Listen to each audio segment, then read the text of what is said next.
माध्यम से हम सबको संबोधित करेंगे। जोरदार तालियों के साथ कनेक्ट होंगे।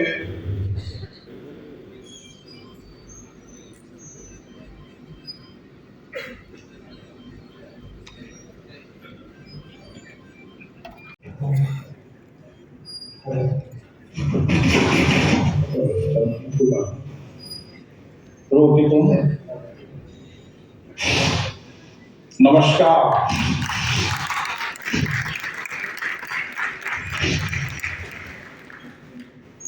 आदरणीय मंच पे विराजमान राजस्थान के महामहिम राज्यपाल महोदय, आज के इस कार्यक्रम में रमेश पप्पा जी, डॉक्टर रमेश अग्रवाल जी, डॉक्टर सीपी त्रिपाठी जी, अश्विनी जी टंडन जी, पुनीत अग्रवाल जी,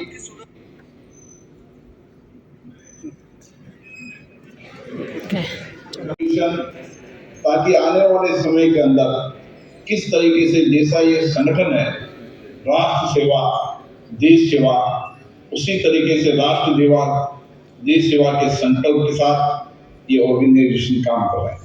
मेरा एनओए से बहुत नजदीक का संबंध है और मैं भी जब देखता हूं कि किस तरीके से नेशनल मेडिकल ऑर्गेनाइजेशन ने एक ऐसा देशभक्त सेवाभावी डॉक्टरों का एक ऐसा संगठन बनाया है जो आने वाले समय के अंदर देश के अंदर जो डॉक्टरों की प्रतिष्ठा है, जो उनके संस्कार है, उसी के आधार पर ये संगठन देश भर के अंदर प्रभावी रूप से जनसेवा का काम करेगा। संगठन के प्रेरणा स्रोत परम पूजनीय श्री गुरु जी के सहायक डॉक्टर आबादी दत्ते जी ने एक ऐसे संगठन की कार्ययोजना बनाई जो ऐसे आदर्शों के आधार पर है जहां पर संगठन का मूल मंत्र ही नर सेवा नारायण सेवा है और नर सेवा नारायण सेवा चिकित्सकों के जीवन में है। लेकिन इस ऑर्गेनाइजेशन के अंदर जो जो लोग जुड़े हैं, व्यक्ति से उससे मेरा काफी लोगों से परिचय है। आज के वर्तमान समय के अंदर बदलती परिस्थिति के अंदर हम किस तरीके से चिकित्सा के नए विज्ञान को, चाहे डिजिटल हेल्थ केयर हो, चाहे टेलीमेडिसिन हो, रोबोटिक सर्जरी हो, ऐसे नवीनतम तकनीकी का उपयोग कर दूर दराज के क्षेत्रों के अंदर भी चिकित्सा सेवा का लाभ आम व्यक्ति को मिले। नेशनल मेडिकल ऑर्गेनाइजेशन समय समय पर मेडिकल कैंप लगाकर दूर दराज के गांव के अंदर, जो अभाव में गांव है, वंचित गांव है, जहां चिकित्सा सुविधा नहीं पहुंची है, डॉक्टर देर रात्रि तक रुककर लगातार वहां रुककर सेवा का पुण्य काम करते हैं। और हमने देखा हाल ही में कुंभ के महापर्व, आध्यात्मिक धर्म का ऐसा पर्व था कि दुनिया के अंदर इस पर्व की प्रेरणा और इसका संदेश हमेशा रहेगा। उस पर्व में भी नेशनल मेडिकल ऑर्गेनाइजेशन के डॉक्टरों ने वहां सेवा देकर उत्कृष्ट कार्य किया और सेवा भी उस परिस्थिति के अंदर जहां रहने का स्थान नहीं था, लेकिन नर सेवा नारायण सेवा का लक्ष्य बनाकर जीवन में चल रहे हैं। मैं पुनः इस संगठन के जुड़े लोगों की भविष्य के अंदर इसी तरीके से सब विज्ञान के क्षेत्र के अंदर दुनिया की वैश्विक चुनौतियों का समाधान भारत से निकलना है, क्योंकि भारत की चिकित्सा पद्धति हमेशा वर्तमान परिस्थितियों में भी और भावी चुनौतियों के लिए भी समाधान निकलती आई है।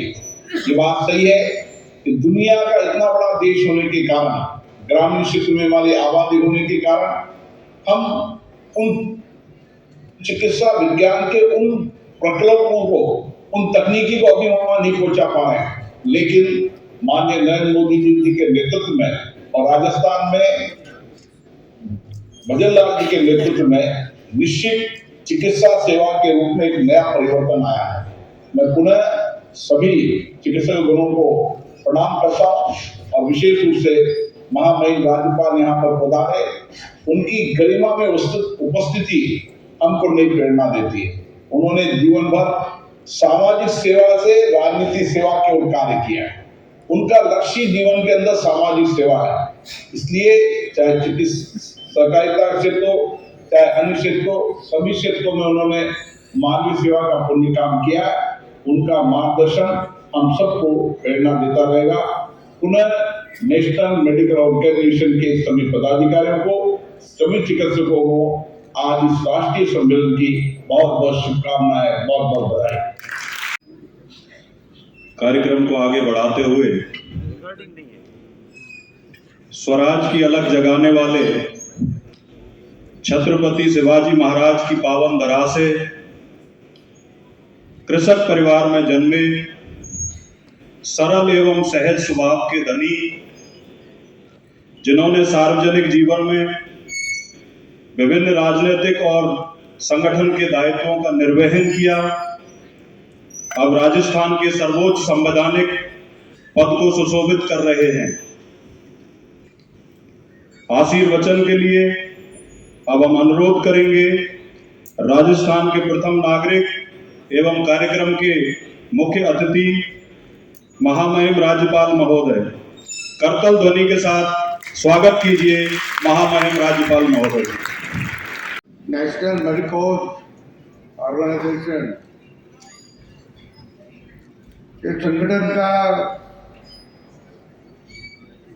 एक 44वां राष्ट्रीय अधिवेशन है। बहुत सालों से इस संगठन काम कर रहा है। इस संगठन में उपस्थित श्रीमान निमाराम जी, श्रीमान मुरलीधर जी, ओम प्रकाश जी बिरला जी, रमेश जी पप्पा, डॉक्टर रमेश जी अग्रवाल, सीबी त्रिपाठी जी, अश्विनी जी टंडन, राजेश जी मलिक, विनीत जी अग्रवाल, चुनीलाल जी गरासिया, सांसद अभी यहाँ अरे विधायक भी यहाँ आए और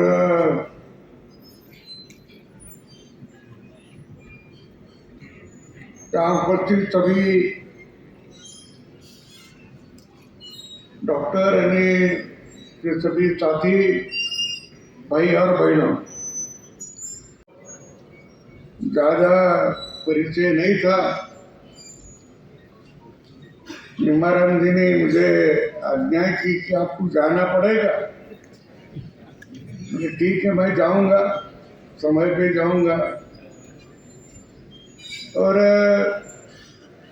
अखिल भारतीय आनुषंगिक संगठन नेशनल मेडिकल ऑर्गेनाइजेशन के 44 राष्ट्रीय अधिवेशन में आप सभी के साथ यहाँ इस गरिमामय कार्यक्रम में सम्मिलित होकर मुझे अत्यंत प्रसन्नता की अनुभूति हो रही है।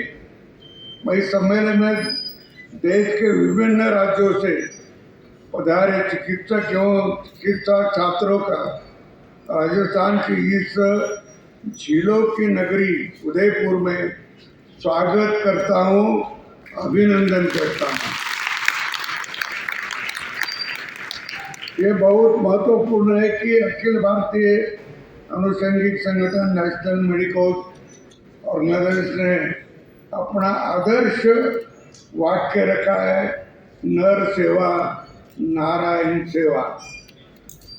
मुझे याद है कि दीनदयाल जी ने भी इसका बहुत बार उल्लेख किया है और हमेशा वो बताते थे कि जो आखिरी वाला आदमी है तो सबसे नीचे वाला आदमी है, उसके तरफ देखो, उसकी प्रगति करना जरूरी है। और ये तो नर मानव नर का नारायण कहो, ऐसी वो बार बार कहते थे। ये स्वामी विवेकानंद जी का भी दिया हुआ नारा है। स्वामी विवेकानंद जी का यह मानना था कि मनुष्य की सेवा करना ही ईश्वर सेवा करना है। इससे भी आगे उन्होंने यह बात भी कही है कि दरिद्रों और दीन दुखियों की सेवा के आनंद की तलाश कि भगवान के समीप जाना है। उन्होंने दरिद्र और दीन लोगों की ही ईश्वर का वास बताया था। ये कितनी अच्छी बात है कि आपका ये संगठन स्वामी जी के एक आदर्श अपनाते हुए कार्य कर रहा है। मुझे बताया गया है कि आपका यह संगठन प्रत्येक वर्ष देश के विभिन्न स्थानों पर चिकित्सक और चिकित्सा छात्र को एकत्र करने स्वास्थ्य विषय पर चिंतन करते हैं। और इस चिंतन में तो ये भी आता है कि आप सेवा जो करते हैं वो सेवा को उसको दुरुस्त करना इतना होता नहीं, पेशेंट की बीमारी दुरुस्त करना यही का कर्तव्य नहीं है। तो इसके अलावा भी उसी को अपने परिवार से, अपने समाज से, अपने देश से के प्रति उसके मन में अच्छी भावना रहे। क्योंकि जो मरीज, जो रुग्ण अच्छा होता है तो वो डॉक्टर को परमेश्वर ही मानता है। उसके जगह उनको देखता है कि नहीं, मुझे इतनी बीमारी थी, ये दुरुस्त की, मेरा पुनर्जन्म हुआ वो डॉक्टर की वजह से हुआ, ये भी वो जानते हैं। और इतनी श्रद्धा, इतना अच्छा भाव डॉक्टर के प्रति वो जब व्यक्त करता है तो डॉक्टर ने जो बोला वो सुनने की उसकी मानसिकता रहती है। फिर आप तो उसके जीवन भर का तो सोचो, लेकिन उसका राष्ट्र के प्रति, समाज के प्रति सेवा करने का उसको आपने बोले तो उसका भी पालन करेगा कि नहीं, ये करना जरूरी है, राष्ट्र सेवा के लिए करना जरूरी है। क्योंकि जिसके ऊपर अपनी श्रद्धा है, भक्ति है, उन्होंने बोला तो सभी सुन सकते हैं। ये बात सही है। मुझे याद है, मैं किशोर था, किशोर के बाद तरुण बना तो हमारे पास एक डॉक्टर तनवानी थे। वो तो उधर से आए थे, लाहौर से आए थे वो। तो वो हर पेशेंट को यही बोलते थे। अच्छा, जब डॉक्टर ही कम थे, पेशेंट ही कम थे, अभी डॉक्टर की संख्या बढ़ी तो पेशेंट की संख्या भी बढ़ी। ये लोगों की संख्या बढ़ी करके पेशेंट की संख्या बढ़ी, ये सच नहीं। सच ये है कि उनके पेशेंट की संख्या जो बढ़ी है वो उनके खान पान पर, उनके रहने पर वो क्या क्या करता, तो इसके ऊपर उसकी बीमारी बढ़ी है, ऐसा मुझे लगता है। किसी के पास तो व्यायाम है ही नहीं। हमारे छात्र को पूछो आप कि आप कौन सा व्यायाम करते हैं। मैं बचपन में देखता था हमारे गांव में, हर गांव में शाम को जाओ नहीं तो सवेरे जाओ, तुम 6 बजे के पहले तो आपको आवाज आती थी दंड ठोकने की, दंड ठोकने की आवाज आती थी। और हम देखते थे, अखाड़े थे, व्यायाम करते थे। स्पर्धा ली तो स्पर्धे में कई लोग जाएंगे नहीं तो नहीं, लेकिन वो व्यायाम नहीं। और इसके कारण भी बीमारियां ज्यादा हो रही, तुम्हारी प्रतिकार शक्ति ही कम हो रही। और प्रतिकार शक्ति, प्रतिकार काल में तो हमारे शरीर में जो सफेद पेशी है, वो सफेद पेशी तुम्हारे शरीर में कोई बाहर का जीवाणु आया तो उसको लड़ने की क्षमता सफ़ेद पेशी में है। सफ़ेद पेशी उसको हल्ला करती, उसको मारती, और कभी कभी वो बाहर का जीवाणु हावी हो गया सफ़ेद पेशी पे, सफ़ेद पेशी ही कम गिरी तो बीमारी आनी शुरू हो गई, बुखार आएगी और कुछ आएगा। तो अपनी प्रतिकार शक्ति बढ़ाना है, तो अपने सफ़ेद पेशी बढ़ाना है, और सफ़ेद पेशी ये तंदुरुस्त रखने के लिए कोशिश करने की जरूरत है, वो अपनी प्रतिकार शक्ति बढ़ाना जरूरत है। अभी आप कोरोना में देखा होगा कि बहुत सारे ने अपनी प्रतिकार शक्ति अच्छी बढ़ाई, और उसके लिए कोरोना का जो महासंकट था वो महासंकट हमारे से दूर हुआ। जब अपने पास कोरोना आ गया इधर, तो दुनिया के लोग बोल रहे थे कि भारत में करोड़ों लोग मर जाएंगे। क्यों? डॉक्टर नहीं हमारे पास डॉक्टर भी होते तो वो बोलते कि वो उधर एक दूसरे को लग कर ही रहते, बाजार में जाते, यात्रा में जाते, स्कूल में जाते, बस पे जाते, और एक दूसरे का स्पर्श हुआ तो उसकी बहुत बीमारी पड़ेगी, करोड़ों लोग पड़ेगी, ऐसे दूसरे के लोग बोल रहे थे। लेकिन हमारे केंद्र सरकार ने, मोदी जी ने शास्त्रज्ञों को बुलाया और बोला कि कितना ही पैसा खर्च होंगे, जल्दी के जल्दी वैक्सीन बनाओ, और बनाया। अपने देश में लोगों को तो दिया, बाहर के देश को भी दिया, हमारे कुछ लोग बोल रहे थे कि ये लस मत लो, ये मोदी जी की लस है, मोदी जी की लस मत लो, ऐसा भी आपका प्रचार किया, लेकिन लोगों ने नहीं माना। 1, 2, 3 डोज तो लिए, उसी लिए उनका बीमारी दूर गई, और चिकित्सा व्यवसाय जो है तो सेवा कार्य वगैरह सभी ने हमारे लोग बताया अपने पास। लेकिन नेशनल मेडिकल ऑर्गेनाइजेशन जो है ये तो अपने साथ साथ अपने लोगों को एक अच्छा मार्गदर्शन करे, इसका ही दायित्व ये एसोसिएशन पर है। मेरे ख्याल से दत्ता से आबाजी तत्ते ने भी इसका किया है। आबाजी तत्ते का मैं अभी यहाँ देखा पढ़ा, आबाजी तत्ते तो मैं भी उनके साथ बहुत बार हमारी बातचीत भी हो गई, और श्री गुरु जी के साथ तो 33 साल बड़े छाया से वो रहे, और वो भी स्वयं डॉक्टर थे, MBBS थे, और उन्होंने भी विशेष संगठन को मार्गदर्शन किया। एनएमओ चिकित्सक, शिक्षक एवं विद्यार्थियों का एक राष्ट्रव्यापी संगठन है। इस संगठन में एलोपैथी एवं दत्त चिकित्सक रहते हैं। दत्त चिकित्सक हैं, बाकी के रहते, पर दत्त चिकित्सक होते हैं। हमारे बचपन की याद आ रही थी। हमारे पास एक बच्चा, एक दोनों दोस्त थे, बहुत जिगरी दोस्त थे।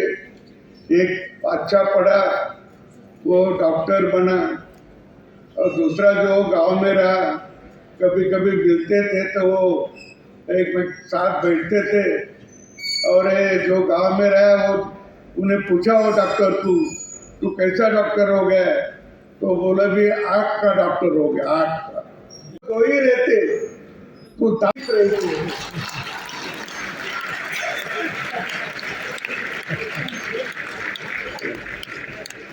उसकी संख्या तो ज्यादा रहती थी। वो देहात पे रहने वाला है ना, वो कोई ज्यादा पढ़ा नहीं लिखा था, लेकिन वो बोलता था। देहात के लोग तो बहुत होशियार होते हैं। मुझे और एक याद है, एक इंग्लैंड से पढ़कर आया था एक काश्तकार का लड़का, और जब गांव तक तो कोई वाहन नहीं था, रेलवे स्टेशन तक आते थे, वहाँ से उतरते, बैलगाड़ी में बैठते थे और गांव को चले देते थे। किसका गांव दूर हुआ तो घंटा 2 घंटे लगते थे गांव को जाने को रेलवे स्टेशन से। तो ऐसा एक बैरिस्टर बन के आया और फिर उतरा, बैग वगैरह ले गाड़ी में बैठा। और तो बैठकर क्या करेंगे, वो तो गाड़ी चलने वाला नौकर था, उसको कुछ शिक्षा नहीं थी, कुछ भी नहीं था। लेकिन ये बोला तो ऐसे कैसे जाएंगे अपन कुछ तो बातें करेंगे। बातें क्या करेंगे जिसको समझना। बोले अपन कुछ कोड़े कोड़े कोड़े छोड़ेंगे या कहानी कहेगी कहानी। तो वो बोला ठीक है, तो ऐसा करो आप पैसे पे करेंगे। बोले तू हारा तो तुझे 10 रुपए दे, मैं हारा तो मैं 100 रुपये दूंगा। फिर चला, फिर ऐसा बोला कि तू घड़िए, तू बोल क्या बोलना है तो कहानी। तो फिर उन्होंने बोला वो नौकर ने कि ऐसा कौन सा पक्षी है कि जो जमीन पे चलता, हवा पे चलता और पानी में भी चलता, ऐसा कौन सा पक्षी है। अब तुमने थोड़ा सिर भी क्या देखा तो उसको समझ में नहीं आ रहा बैरिस्टर साहब को ऐसा कौन सा पक्षी है। तो वो बोला अरे मुझे तो नहीं पाठ, मुझे तो नहीं याद, 100 रुपये ले। उन्होंने 10 नोटा दी और फिर बोला था मेरा प्रश्न है पर मुझे इसका उत्तर चाहिए, मेरा भी वही प्रश्न है। तू बोल कि ये कौन सा पक्षी, बोल तू, क्योंकि मुझे मालूम आता होना ना। तो उन्हें बोले वो मुझे भी मालूम नहीं, ये 10 रुपये ले।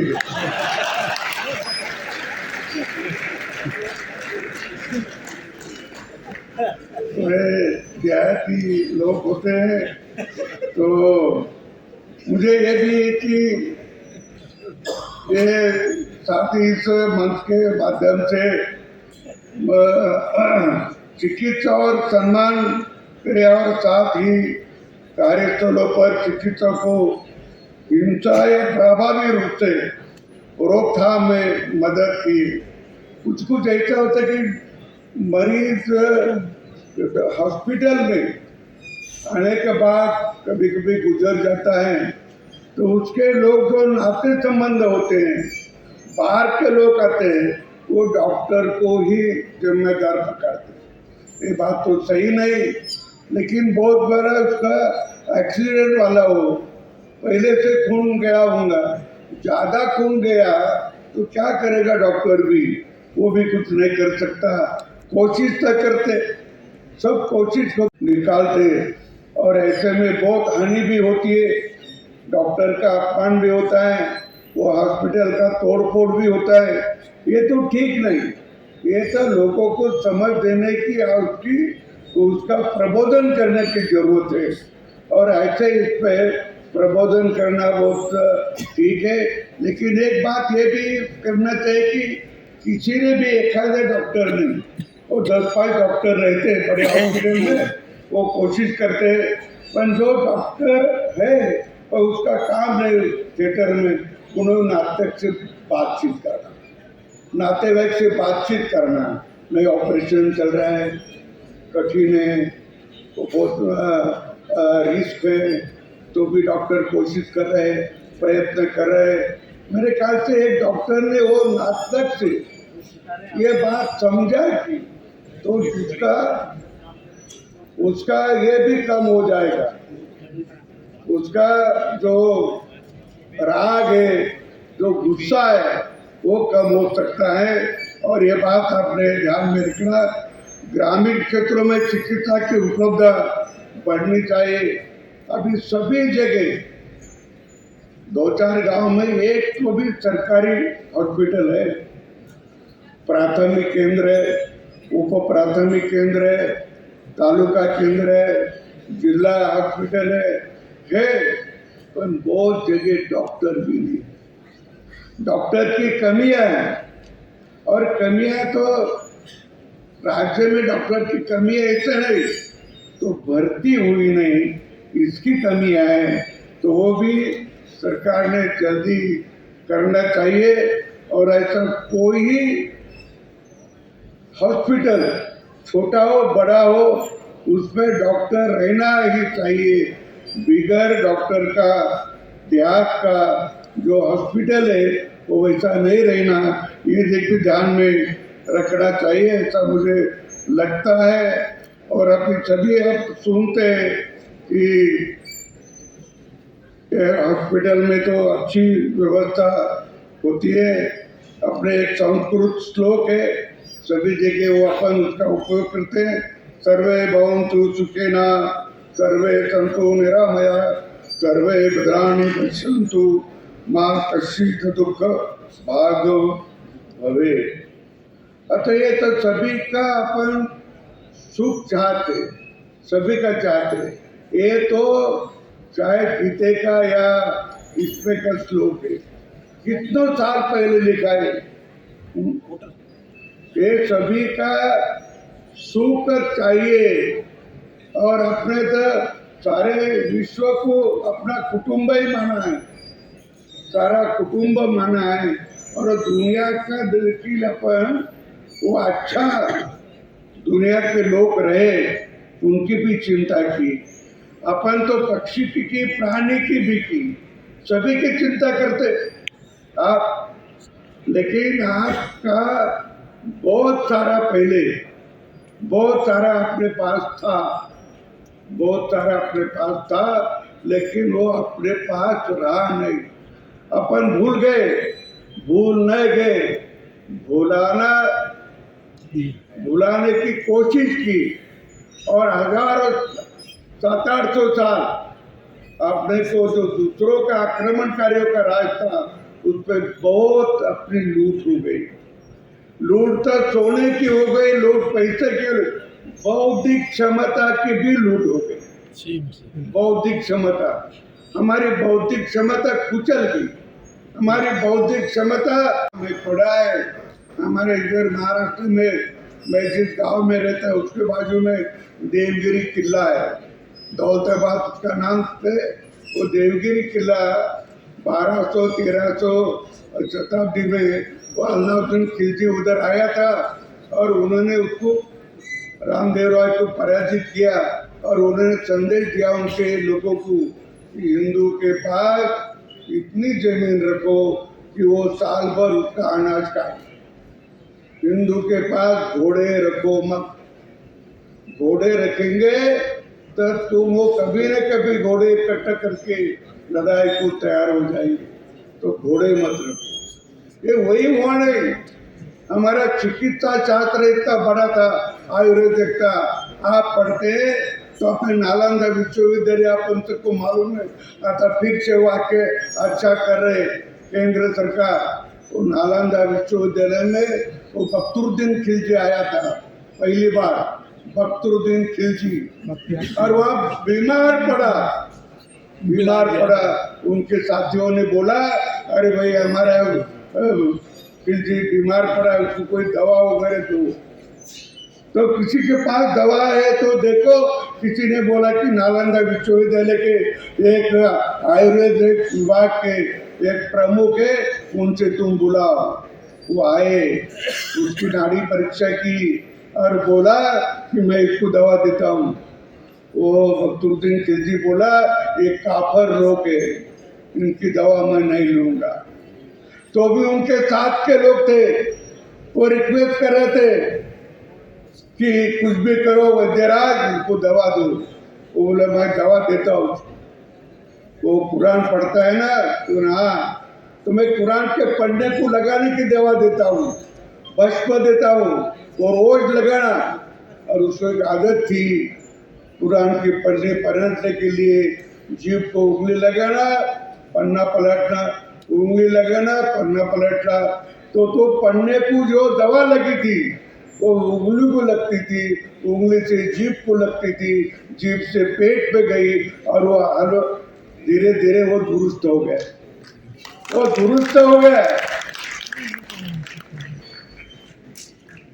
वो वैद्य के नाम से ताली बजाए। वो खिलजी से नाम से नहीं, मरना था वो।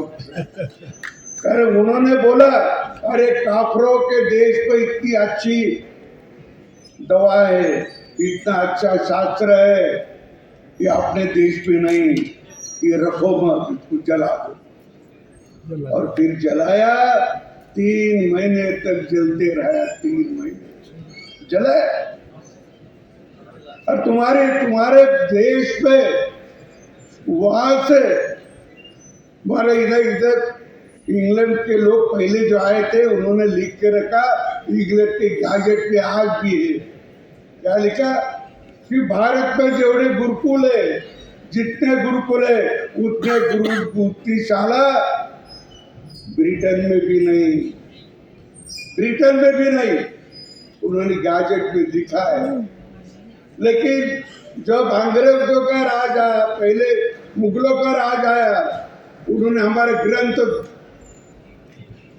तोड़, हमारी जो श्रद्धा है, जो भक्ति है देश भर के देश पे, वो नाइशी करना है। कोई दूसरा विचार तुम्हारे मन में जा सकेगा, अन्यथा नहीं। अपनी जो शिक्षण पद्धति है, कि जो शिक्षण पद्धति मैकालो ने दी थी आपको, वो मैकालो इधर था, वो बाद में इंग्लैंड का एमपी बना, और एमपी बना उन्होंने 2 फरवरी 1835 लोकसभा में भाषण किया। और भाषण क्या किया उन्होंने भाषण किया कि भारत में मैं सभी ओर घुमा, पूर्व पश्चिम उत्तर दक्षिण घुमा, मुझे कहीं चोर दिखा नहीं, मुझे कहीं भिखारी दिखा नहीं। उसके वाक्य जब का आपका भारत कैसा होगा, 1835 का भी चोर नहीं, भिखारी नहीं, इतना समृद्ध देश था, बहुत लूटा, ये समृद्ध देश था। और इतनी उन्होंने बोला आगे कि अपन बहुत दिन तक भारत के लोगों को गुलाम नहीं रख सकते,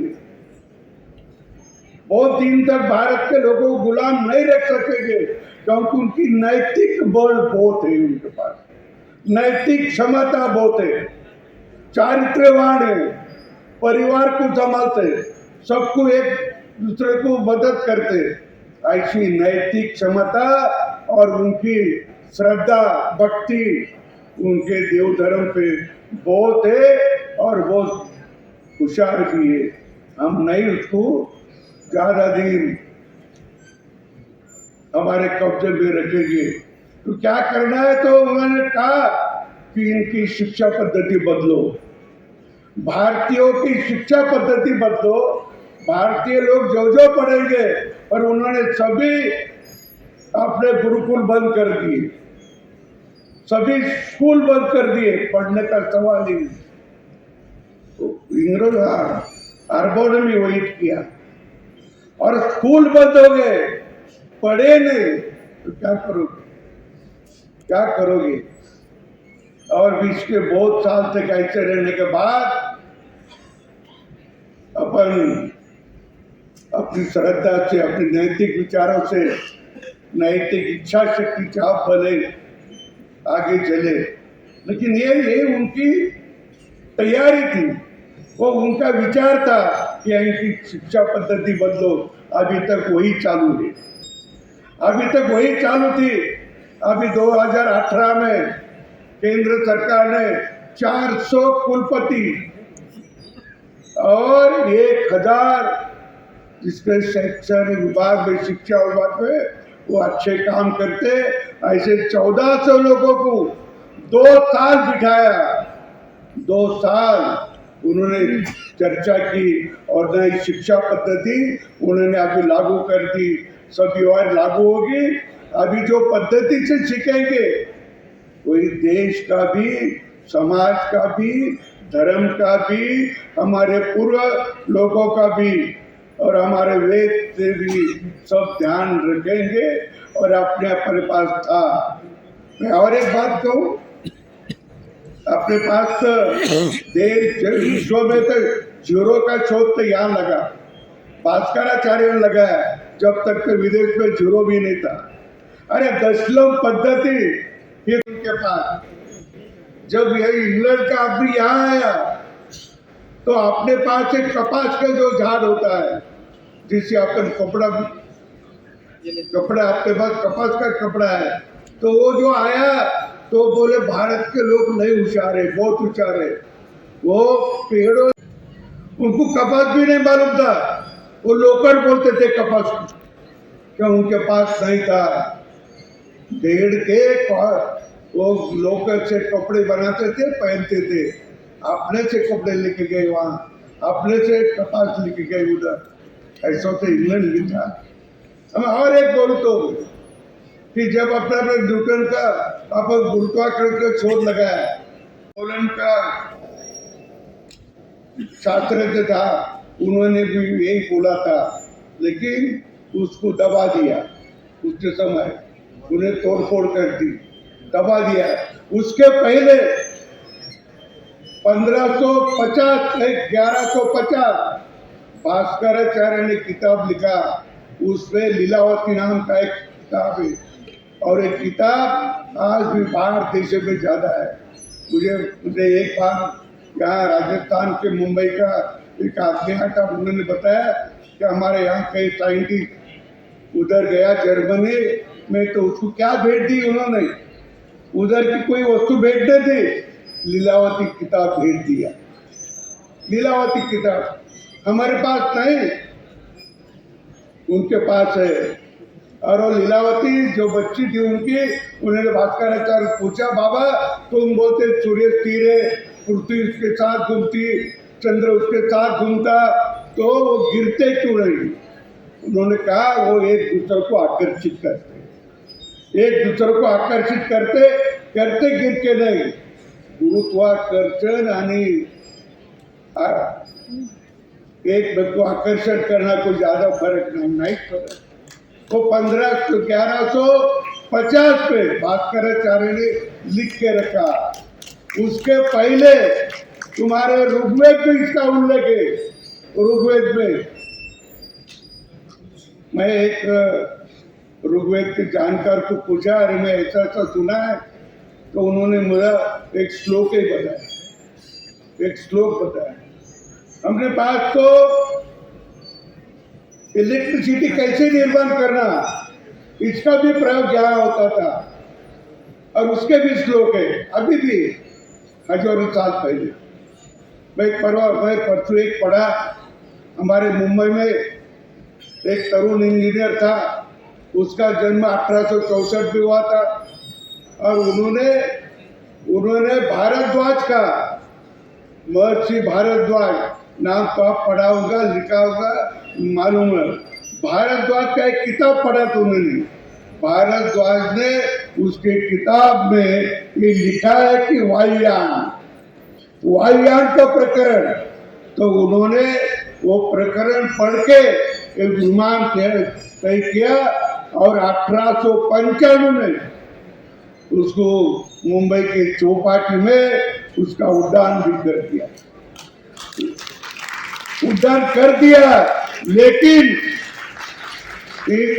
इंग्रज अधिकारियों ने उसको दबा दिया, उसकी तोड़फोड़ कर दी, और उसको भी बोला तू अभी ऐसा कैसे जेल में डाल दूंगा, बंद कर दिया। उसके 8 साल बाद, केवल 8 साल, 1930 में वो राइट बंधु ने विमान का शोध लगाया। राइट बंधु ने विश्व भर उसका गौरव हो गया। अरे उसके पहले से हमने लगाया, उसके पहले तो भारद्वाज ने दिखाया। हमारे पास है, यदि हमको मालूम नहीं, चिंता तो इसकी है। ये नए रीति में सब ध्यान में आएगा, जब तक हम ऐसा देखते नहीं। क्या रे, इतना बड़ा हमारे पास साहित्य था, इतना बड़ा संशोधन था, लेकिन आक्रमणकारियों ने हमको 700-800 वर्ष जो दबा के रखा, उसका परिणाम हमारे बौद्धिक क्षमता कम होने लगी। अब बौद्धिक क्षमता बढ़ाने की जरूरत है। और स्कूल से पहले वर्ग से बालवाड़ी से कॉलेज तक जिसकी बौद्धिक क्षमता बढ़ाएगी वही आगे जाएगा। और मुझे यही बात आपको कहना थी कि ये संगठन है और ये संगठन में अच्छे डॉक्टर काम कर रहे, राष्ट्र सेवा का काम कर रहे, इसीलिए वो मरीजों को तो दुरुस्त करेंगे, उसके साथ साथ अपना संगठन के लोगों को राष्ट्र के प्रति, धर्म के प्रति, अपने पूर्वजों के प्रति उनकी श्रद्धा बढ़ाने का भी काम करे। और ये काम आप करते रहे, इसीलिए तो ये सभी संगठन के निर्माण किए हैं। मैं इस संगठन के सभी कार्यकर्ता को, विशेषतः रमेश जी पप्पा को, हमारे त्रिपाठी जी को और सभी कार्यकर्ताओं को मन से धन्यवाद देता हूँ कि मुझे यहाँ बुलाया और आप सभी का सामने मुझे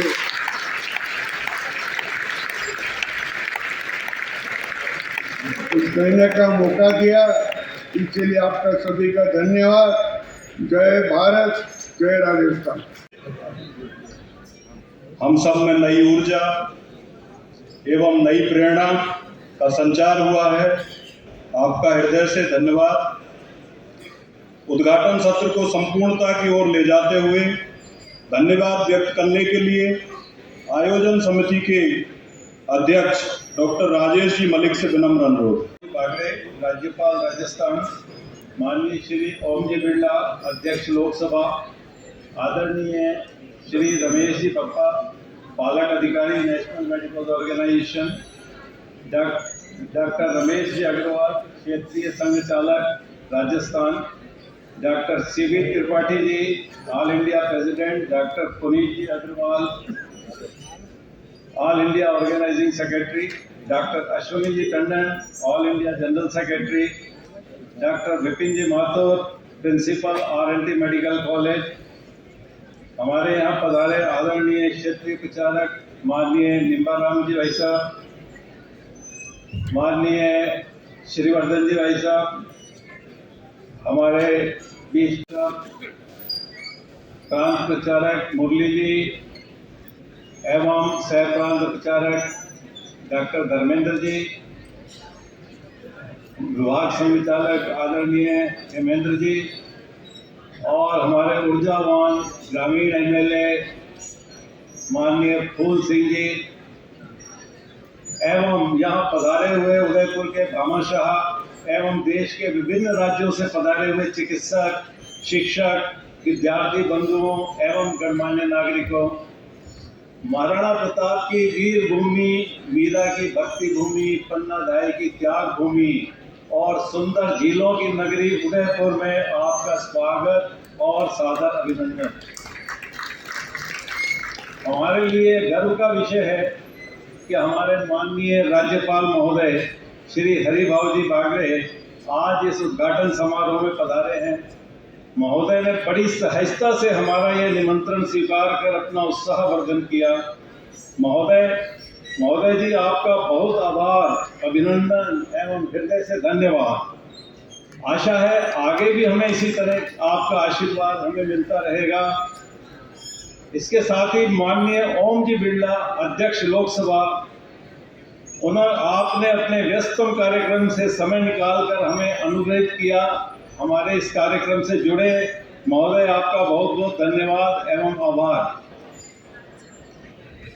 NMO के पालक अधिकारी आदरणीय रमेश जी समय दिया, आपका बहुत बहुत आभार एवं धन्यवाद। आपके मार्गदर्शन में हमने इस अधिवेशन को और अधिक ऊंचाई तक ले जाने का प्रयास किया है। पूरे देश से जिस प्रकार चिकित्सक एवं चिकित्सा विद्यार्थियों ने अधिवेशन में प्रतिभागिता के लिए उत्साह और उमंग दिखाया है, उसने हमें और अधिक श्रम से कार्य करने की प्रेरणा दी है। मैं धन्यवाद देता हूं आदरणीय डॉक्टर रमेश जी अग्रवाल को, जिनके सानिध्य और मार्गदर्शन में यह कॉन्फ्रेंस हो रही है। इसके साथ ही मैं माननीय क्षेत्रीय प्रचारक निम्बाराम जी को बहुत बहुत धन्यवाद देता हूं कि आप जोधपुर से स्पेशली इस कार्यक्रम के लिए आए। आपका व्यस्तम कार्यक्रम था, लेकिन आप समय निकाल करके यहाँ पधारे। आपने कहा एनएमओ के कार्यक्रम के लिए मैं जरूर आऊंगा, और आपका धन्यवाद ज्ञापित करता हूँ एनएमओ के सभी ऑल इंडिया ऑफिस बियरर्स का, जिन्होंने अपने पूरा समय देकर हमारा मार्गदर्शन किया और एनएमओ कॉन 25 को ऑर्गेनाइज करने में पूरा योगदान दिया। Doctor Tripathi, doctor Manish Pande, doctor Puneet Agarwal, doctor Ashwini Tandon, doctor Akshay Dhariwal, doctor Girish Sharma, आप सभी का आभार एवं अभिनंदन। मैं विशेष रूप से धन्यवाद देना चाहूंगा डॉक्टर विपिन जी माथुर का, आरएनटी के प्रिंसिपल, जिन्होंने बड़ी सहजता, तत्परता और उदारता से हमें इंस्टीट्यूशनल सपोर्ट दिया और यह कॉन्फ्रेंस आरएनटी मेडिकल उदयपुर में संभव हो पाई। आपका बहुत बहुत धन्यवाद। उदयपुर के भामाशाह, जिन्होंने हमें आर्थिक योगदान दिया, जिसके बिना ये कार्य संभव नहीं था, उसमें Ananta medical college, Sunrise Group of Institutions, doctor Ajay Mordia, Pacific medical college, Gitanjali medical college, nursing institute, doctor Lakhan Koswal ji, इन सब के सहयोग से हमारा ये अधिवेशन चल रहा है। अतिथि देवो भव के मंत्र को आत्मसात करते हुए पूरी ऑर्गेनाइजिंग टीम ने गत 6-8 महीनों से बहुत निष्ठा और समर्पण भाव से कार्य किया है, परंतु फिर भी इतने बड़े आयोजन में कुछ कमियां रह जाना स्वाभाविक है। इसके लिए मैं क्षमा प्रार्थी हूं और आशा करता हूं कि आप सब हमें भविष्य में, आप सबका मार्गदर्शन हमें मिलता रहेगा। धन्यवाद। वंदे भारत।